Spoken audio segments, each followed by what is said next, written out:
I am going to highlight her hair with lightener, but I'm going to start by gently using an ash, a very double ash level 6 shade in the back of the head in very interesting large highlight sections to start bringing her just a lighter brownette. She's naturally a 6 right now, level 6 with beautiful natural wave. I'm going to do the back for you first because I'm going to be behaving and wrapping differently in the front of the head.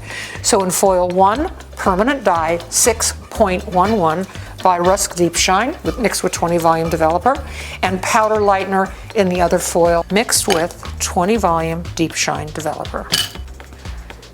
Rolling the lightener in the pan, applying the lightener to the foil.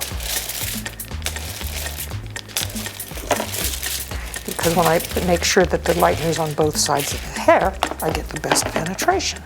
I've saturated the foil before placing it on the head, and then using my brush to just blend it in. You'll notice I'm really pressing the lightener into the hair with a brush after I've pre-rolled the lightener onto the foil with the roller.